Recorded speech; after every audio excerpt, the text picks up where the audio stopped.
शर्मा जी, पूर्व सहकारिता मंत्री हरियाणा सरकार श्री मनीष ग्रोवर जी, डॉक्टर मंगल सेन शोधपीठ की निदेशक डॉक्टर लवलीन मोहन जी, शोधपीठ के सलाहकार श्री सोमनाथ जी, मेरे अपने साथी कुल सचिव डॉक्टर गुलशन तनेजा जी, सभागार में उपस्थित सभी मेहमान, विश्वविद्यालय के फैकल्टी मेंबर्स और डॉक्टर मंगल सेन जी के प्रशंसक और उनके अनुयायी, मैं सभी का विश्वविद्यालय की ओर से अपनी ओर से हार्दिक स्वागत करता हूं और उनका धन्यवाद करता हूं। डॉक्टर मंगल सेन एक ऐसी शख्सियत जो कि सिंपल लिविंग और हाई थिंकिंग की अगर हम बात करें, उसका वो जीता जाता उदाहरण है। जो शख्स इस प्रदेश का उप मुख्यमंत्री रहे और जिनकी अंतिम यात्रा जो है वो एक किराए के मकान से निकली, इस बात से अंदाजा लगाया जा सकता है कि वो अपने सामाजिक और राजनीतिक जीवन में कितना पाक साफ आदमी थे। हम सब के लिए वो अनुकरणीय तो हैं ही। मैं विश्वविद्यालय के कुलपति के नाते उनके प्रति अपनी कृतज्ञता जताता हूं कि विश्वविद्यालय की स्थापना में और उसके बाद विश्वविद्यालय के नामकरण में आज जो महर्षि दयानंद विश्वविद्यालय के रूप में आज इस विद्यालय को देखते हैं, इसमें डॉक्टर मंगल सेन का जो योगदान है वो बहुत ही महत्वपूर्ण योगदान उन्होंने इस विद्यालय को स्थापना में और इसके नामकरण में उनका रहा है। गहरे आर्य समाज के वो अनुयायी थे और आज ये पौधा उनका लगाया हुआ पौधा, मुझे फख्र है इस बात को माननीय मुख्यमंत्री महोदय से साझा करते हुए, हालांकि वो लगातार अपनी नज़र जो है विश्वविद्यालयों के कार्यकलापों पर रखते हैं, लेकिन आज ये जो उनका लगाया हुआ पौधा विश्व स्तर पर और राष्ट्रीय स्तर पर इसकी पहचान है। और हरियाणा में सभी जो विश्वविद्यालय हैं, 3 विश्वविद्यालय इस साल जो है भारत सरकार के जो शिक्षा विभाग है उसके द्वारा जो पहले 100 विश्वविद्यालयों की सूची जारी की गई, उसमें हरियाणा में सबसे पहला नंबर जो है उस सूची में महर्षि दयानंद विश्वविद्यालय का।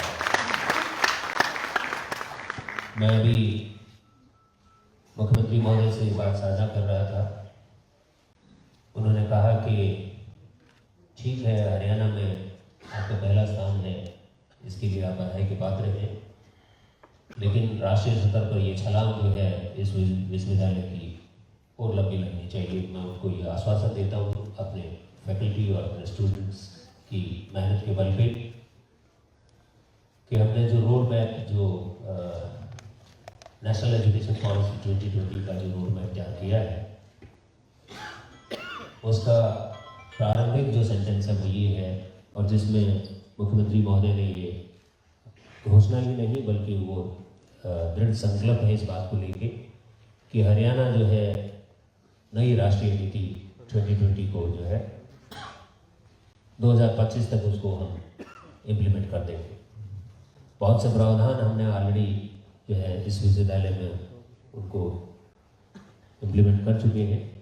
और जो पहला सेंटेंस हमने उस रोड मैप का जो तैयार किया है उसका ये है कि अमंग 25 बाई 25 2025 तक हम जो है पहले देश के जो है 25 विश्वविद्यालयों में से होंगे। ये मैं मुख्यमंत्री महोदय जी मैं आपको इस बात का आश्वासन देता हूँ। और क्योंकि ये पौधा जो है डॉक्टर मंगल सेन जैसे सरीखे जो है पाक साफ आदमी के द्वारा रखा गया है, तो हम पूरी निष्ठा से और पूरी लगन से इस बात को जो है साबित करके दिखाएंगे और इस बात को एक हकीकत में बदल के दिखाएंगे। आप आज हमारे बीच में पहुंचे, 2 उद्घाटन जो है इससे पूर्व जो है माननीय मुख्यमंत्री के हाथों आज हुए। खेल के क्षेत्र में भी ये विश्वविद्यालय लगातार जो है अपना स्थान बनाए हुए है। इस बार जो देश का जो 64 लोगों का दल खिलाड़ियों का जो दल जो है टोक्यो ओलंपिक्स में गया, उसमें से 14 खिलाड़ी ओलंपिक्स के लिए है वो इस विश्वविद्यालय के खेल मैदानों से निकले हैं। अनेकों अवार्डी, ब्रेव अवार्डी और द्रोणाचार्य अवार्डी जो है इस विश्वविद्यालय ने दिए हैं। खेल और शिक्षा के दोनों क्षेत्र में आगे होना अपने आप में जो है यहाँ के लोगों की और हरियाणा सरकार की जो है इस बात को जताता है कि मुख्यमंत्री और हरियाणा सरकार कितने दृढ़ संकल्प हैं शिक्षा के स्तर को सुधारने के लिए और खेलों के स्तर को सुधारने के लिए। मैं अपने सभी साथियों की ओर से आपका बहुत बहुत आभार व्यक्त करता हूँ कि आपने अपने व्यस्त समय में से समय निकाल कर आज इस पुण्यतिथि के मुख्य अतिथि के रूप में आज हमारे बीच में आप आए हैं। मैं सभी बाहर से आमंत्रित सभी मेहमानों का भी बहुत बहुत आभार व्यक्त करता हूँ कि उन्होंने समय निकाल कर हमारा हौसला अफजाई के लिए और विशेष तौर पर हमारे जो सम्मानित विशिष्ट अतिथि डॉक्टर अरविंद शर्मा और माननीय श्री मनीष ग्रोवर जी, मैं यहाँ ये भी बताना चाहूँगा कि डॉक्टर मंगल सेन सौरपीठ जो है उसकी स्थापना मुख्यमंत्री जी ने पहली दफ़ा जो है जैसे ही हरियाणा की बागडोर संभाली 26 अक्टूबर 2014 को, यदि मैं गलत नहीं हो तो तिथि को लेकर 27 अक्टूबर को डॉक्टर मंगल सेन जी की जयंती होती है। उसी दिन उन्होंने यानी अगले दिन ही सबसे पहला जो कार्य जो किया डॉक्टर मंगल सेन शोधपीठ की जो घोषणा की गई और लगातार जो ये शोधपीठ जो है शोध के क्षेत्र में जो है काम कर रही है। एक पुस्तक जो है हमारी पहले माननीय मुख्यमंत्री के हाथों जो है डॉक्टर मंगल सेन राजनीतिक एवं सामाजिक नायक उनके हाथों उसका जो है वो रिलीज की गई थी। और आज दूसरी पुस्तक जो है डॉक्टर मंगल सेन सैद्धांतिक राजनीति के पथिक, इसका विमोचन उनके हाथों होना है ताकि इस साहित्य के माध्यम से युवा पीढ़ी जो है वो उनका अनुकरण कर पाए, उनसे कुछ सीख ले पाए और जीवन में आगे बढ़ पाए, ऐसा मैं मानता हूँ। और मैं उनको ये आश्वासन देता हूँ कि वो इस बारे में भी काफ़ी चिंतित रहते हैं कि जो विश्वविद्यालय में जो शोध चेयर है वो काम करें, आगे बढ़ें। और इसी बात को मद्देनजर रखते हुए हमारे यहाँ जितनी भी चेयर्स थी उनको हमने रीस्ट्रक्चर किया है और उनको एक अम्ब्रेला के नीचे यानी study of Indian thinkers and prominent personality एक हमने जो केंद्र बनाया है और लगातार जो है सभी जो है चेयर्स के यहाँ जो है रिसर्च का काम लगातार हो रहा है। और मैं आश्वासन देता हूँ कि डॉक्टर मंगल सेन चेयर के माध्यम से उनके बारे में जो उनके विचार हैं वो हम उस पर शोध करेंगे ताकि भविष्य में जो पीढ़ी जो है उसका वो फायदा उठा पाए। मैं पुनः उनका हृदय से आभार व्यक्त करता हूँ और धन्यवाद करता हूँ। जय हिंद।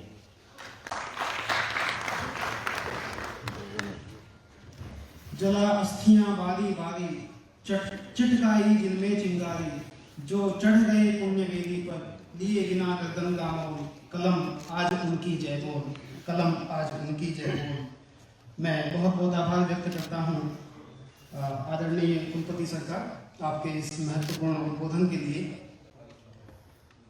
बड़ी प्रसन्नता का विषय है कि हमारे बीच में हरियाणा के बेहद यशस्वी, मनस्वी, सरल, सहज, सेवाभावी, सुशासन के क्षेत्र में नए प्रतिमान गढ़ने वाले, आम जन को सुशासन का अनुभव कराने वाले, पारदर्शिता के कीर्तिमान स्थापित करने वाले भेदभाव रहित, सबको समदृष्टि से देखने वाले हरियाणा के माननीय मुख्यमंत्री जी मनोहर लाल खट्टर जी हमारे बीच में विद्यमान हैं, मौजूद हैं। और कैसा सुयोग उपस्थित हुआ है कि एक कर्मयोगी पर लिखी पुस्तक का विमोचन भी एक कर्मयोगी के द्वारा ही आज हमारे बीच में किया जाएगा। तो मैं निवेदन करता हूं मंच पर कि डॉक्टर मंगल सेन सैद्धांतिक राजनीति के पथिक इस पुस्तक का विमोचन माननीय मुख्यमंत्री जी के कर कमलों द्वारा कराने के लिए उपस्थित हों। अभी इस पुस्तक का विमोचन जो वाइस चांसलर सर ने बताया था, जिसके लिए आज हम सब उपस्थित हुए हैं, उस पुस्तक का विमोचन हम सबके बीच में होने जा रहा है। और डॉक्टर मंगल सेन जी के कृतित्व से हमें परिचय होगा, ऐसी आशा है।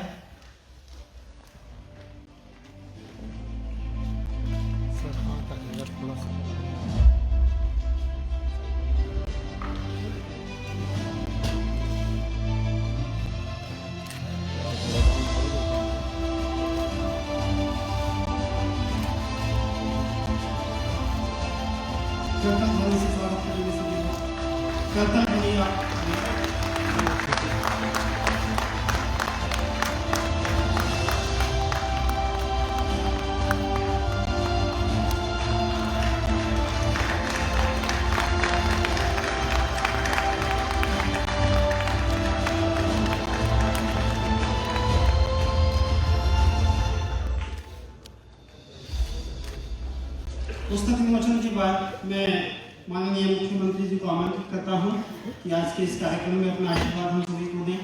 माननीय मुख्यमंत्री।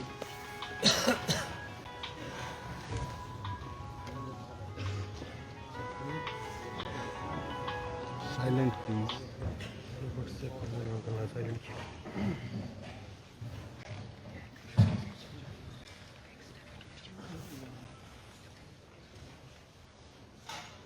आज के इस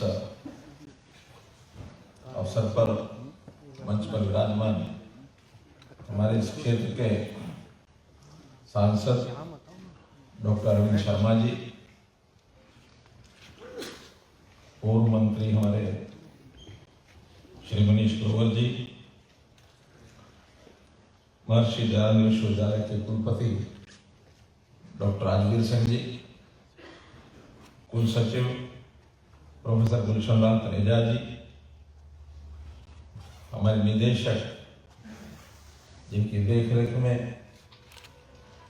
ये जो डॉक्टर मंगल सेन पीठ है वो सब संचालित हो रही है, ऐसी प्रोफेसर लवनीन मोहन जी और सलाहकार जो इसके इस पीठ के नाते से जुड़े हैं श्री सोमनाथ शर्मा जी, सभी हमारे विश्वविद्यालय के शिक्षकगण, छात्र बंधुगण, उपस्थित सज्जनवृंद, पत्रकार, छायाकार मित्रों, आज सबसे पहले मैं 2 दिसंबर डॉक्टर मंगल सेन जी, उनकी पुण्यतिथि का अवसर है। मैं अपनी ओर से, हरियाणा सरकार की ओर से उनको श्रद्धांजलि अर्पित करता हूं और कामना करता हूं कि हमेशा उनका नाम अमर रहे। मित्रों, भाई बहनों, मेरा यह सौभाग्य रहा है कि जिस कर्मभूमि पर डॉक्टर मंगल सेन जी ने वर्षों सामाजिक कार्य और राजनीतिक कार्य किए, मेरा भी लगभग सामाजिक कार्य इसी कर्मभूमि से शुरू हुआ। उनका सामाजिक कार्य देश की आजादी के बाद, उस समय देश का विभाजन भी हुआ और खास करके जो पीड़ित बंधु उस विभाजन के कारण से यहाँ आकर के अपना घर बार छोड़कर पश्चिम पंजाब का यहाँ करके बसे, उनके कैंपों में जाकर उनकी सेवा करके, और विशेष तौर पर जो पीड़ित, बीमार, किसी भी बीमारी के कारण से उनको तकलीफ कोई हुई, उनको दवाई पहुंचाने का काम उनको किया। डॉक्टर मंगल सेन कोई डिग्री प्राप्त, डिग्री होल्डर डॉक्टर नहीं थे, लेकिन इस सेवा के काम के माध्यम से ही सामान्य जनों में उनको डॉक्टर के नाम से और जाना जाने लगा। उपरिचित हो गए, डॉक्टर आ गए, डॉक्टर आ गए, डॉक्टर आ गए। वो अपने हाथ में दवाइयां रखते थे थोड़ी, और उन कैंपों में घूमते थे। सब लोगों को उस समय आवश्यकता होती थी तो जाकर के दवाई देते थे। उस काम को करते करते 10 साल तक उन्हें शुद्ध सामाजिक काम किए, संघ के प्रचारक हुए, और धीरे धीरे फिर राजनीतिक क्षेत्र में उस समय का जनसंघ का जमाना, जनसंघ में तो 1952 में जो चुनाव लड़ने लगे थे तो सत्ता प्राप्ति के लिए कोई ना स्थान था ना सोच थी, बल्कि पार्टी की जो स्थापना हुई थी उस समय कहा गया था कि एक मजबूत विपक्ष भी रहना चाहिए, लोकतंत्र में उसकी आवश्यकता होती है, तो एक मजबूत पक्ष हर जगह आए, इसलिए राजनीति शुरू हुई थी जनसंघ की। 1957 में वो शायद राजनीतिक क्षेत्र में पहली बार चुनाव लड़े, उस समय 57 में जीते थे, पहला चुनाव 57 में लड़े और जीते, यही रोहतक से। तो एक प्रकार का राजनीतिक कैरियर उनका 1957 में शुरू हुआ, 1990 तक वो सक्रिय राजनीति में रहे, 33 साल तक। और इसी काल के दौरान मेरा सामाजिक कार्य 1981 में यहां रोहतक से शुरू हुआ। 81 से लेकर 84 तक इन 3 वर्षों में बहुत ही अच्छे संबंध, घनिष्ठ संबंध हमारे रहे। मेरा उनके घर भी जाना आना होता था, जैसे हमको सबको मालूम है कि यहाँ किराए के मकान में वो रहते थे, अपने भतीजे के साथ थे। कार्यालय में उनका आना जाना होता था। संघ के प्रति श्रद्धा, एक घटना से बताता हूं। 1981 में जब मैं यहाँ जिला प्रचारक था, नाम सुना था डॉक्टर मंगल सेन, बहुत बड़े नेता है यहाँ के, उससे पहले तो एक मीटिंग में उनको भी बुलाया गया, मुझे भी वहां मीटिंग में रहना था। तो आकर के और सामने की पंक्ति में बैठ गए, जैसे एक मंच लगा है, आप सामने बैठे, वो सामने आके बैठ गए। मैंने कहा डॉक्टर साहब क्या कर रहे हैं, आप यहाँ आइए ना, इधर आइए। चले गए, नहीं, आप संघ के जिला प्रचारक हैं, आप उधर बैठेंगे, मैं तो आपको सुनने के लिए आया। यानी मेरे मन में उनके प्रति श्रद्धा का भाव उसी से जागृत हो गया कि प्रोटोकॉल का कितना वो ध्यान रखते हैं। तो मैं आज मंच पर नहीं बैठूंगा। उसके बाद लगातार मिलना जुलना रहा। एक बार की घटना मैंने इससे पहले भी सुनाई है, दोबारा सुना रहा हूं। उस समय भारतीय जनता पार्टी बन गई थी, तो भारतीय जनता पार्टी के अपने कार्यकर्ता यहाँ के आए, उनके साथी थे सारे, वो नवरत्न ऐसा कहते हैं रोहतक में, उनके साथ नौ भारतीय जनता पार्टी के जो नेता थे वो साथ बैठ के काम करते थे। मेरे पास एक दिन आया, कहने लगे हमको यहाँ रोहतक में मंडल अध्यक्ष बनाना है, आप बताइए किसको बनाए। मैंने कहा भाई मेरा क्या काम है, आप जाएं तो अपने नेता डॉक्टर मंगल सर के पास जाएं, वो बताएंगे किसको बनाना है। कहने लगे फिर ऐसा करो, आपकी भी सलाह जरूर लेनी है, डॉक्टर मंगल सर आपसे पूछे बिना नहीं बताएंगे, आप भी साथ चलो। मैंने कहा मैं कुछ नहीं करूंगा, मैं साथ बैठ जाऊंगा, तो चलते हैं उनके घर पर चलते हैं। वहां गए, चाय वाय पर बैठे, और मैंने कहा कि ये सब आपके साथी कार्यकर्ता बीजेपी के, और ये प्रश्न कर रहे हैं मेरे से। मैं तो कहा कि डॉक्टर मंगल सर का काम है, उनके पास जाइए, वहां बैठिए, उनसे बात करिए।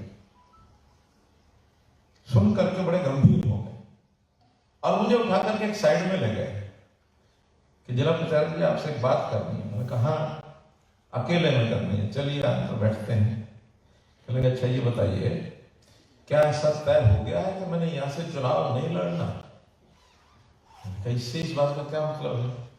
और फिर मैं कौन होता हूं इस बात को आपको बताने के लिए आपने चुनाव लड़ना कि नहीं लड़ना? मुझे बताओ संबंध क्या है इस बात का। कहने लगे देखिए आप मेरे से पूछ रहे हैं कि कौन मंडल अध्यक्ष बने। मान लो मंडल अध्यक्ष बनाने के लिए 4 नाम इनके सामने होंगे और मैं जिसका बताऊंगा तो एक का ही तो बताऊंगा, 3 तो नाराज हो जाएंगे, और 3 नाराज हो गए तो मुझे तो चुनाव में कभी चुनाव जीतने ही नहीं देंगे, हार ही देंगे। इसलिए मैं चुनाव क्यों लड़ूंगा? मैं नहीं बताऊंगा किसको बनाना है, ये अपने आप बैठ के विचार कर लें, जिसको चाहे बनाए, मेरे लिए चारों बराबर है। इस प्रकार की हैसियत इस रखने वाले इतनी बारीकी से ध्यान रखते थे कि मेरे से कोई नाराज ना हो जाए। तो मुझे सौभाग्य है उनके साथ उस समय ये सारी बातें सीखने का। बहुत बातें आज भी राजनीतिक क्षेत्र में तो एक ही जैसा सिस्टम चलता है, उस समय की आज भी चलती है। ध्यान रखना पड़ता है कोई नाराज ना हो जाए। और जो पहलू उनका जनता की सेवा का था, कहीं भी किसी कार्यकर्ता ना भी हो, सामान्य व्यक्ति भी है, उसको भी तकलीफ हो गई तो घर से अपना लैम्ब्रेटा उठाते थे, लैम्ब्रेटा स्कूटर और पहुंच जाते थे वहां। रोहतक की गलियों में, सड़कों में लैम्ब्रेटा स्कूटर से घूमे हो। आज तो हमारा सामान्य कार्यकर्ता भी अपने 4 पहिया वाहन, कार लेके चलता है। वो कभी बाहर जाते थे तब तो कमेस्टर गाड़ी थी रखी हुई, उससे जाते थे, वरना स्थानीय तो स्कूटर से अलावा कभी नहीं घूमते थे। उनके इतने सारे व्यक्तित्व की घटनाएं हमारे सोमनाथ जी शर्मा बहुत जानते हैं, ये उनके साथ रहे हैं काफी वर्षों। तो मुझे अवसर मिला जब 2014 सप्ताह में प्राप्त की, तो ठीक कहा डॉक्टर राजवीर सिंह जी ने, अगले ही दिन डॉक्टर मंगल सेन जी का जयंती का दिन हो या उनकी पुण्यतिथि हो, दोनों अवसरों पर उनको याद करते हैं। 27 अक्टूबर उनका जयंती का दिन है, उसी दिन यहाँ डॉक्टर मंगल सेन पीठ इसको स्थापित किया जाए। एक बात मैंने उस समय भी कही थी और आज भी मैं सभी विश्वविद्यालयों को कहता हूं कि पीठ अगर स्थापित करानी है तो इसका खर्च यूनिवर्सिटी पर नहीं पड़ना चाहिए। जो भी व्यक्तित्व है, जो महापुरुष है, जिसकी पीठ स्थापित करानी है, तो उनके जीवन के प्रेमी, उनसे लगाव रखने वाले, उनके समर्थक, उन सबको उस पीठ का आने वाला खर्च जमा करना चाहिए। एक असिस्टेंट प्रोफेसर होते हैं, एक क्लास 4 होते हैं, एक और क्लिनिकल पोस्ट आदमी होता है, उनको अपना काम भी करना होता है, तो कम से कम 20-25 लाख रुपए साल का खर्चा आता है। क्यों? इतना ही आता है। तो मनीष ग्रोवर कहते हैं कि अभी तो मैं 11 लाख दे सकता हूं। उनका 11 लाख ही दीजिए।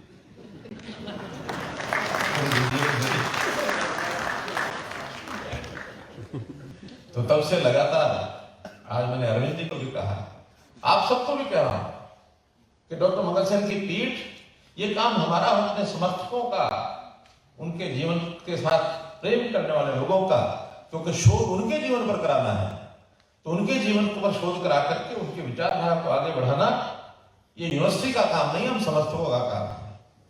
यूनिवर्सिटी तो एक केंद्र है जिस केंद्र में ये पीठ बनाई गई है।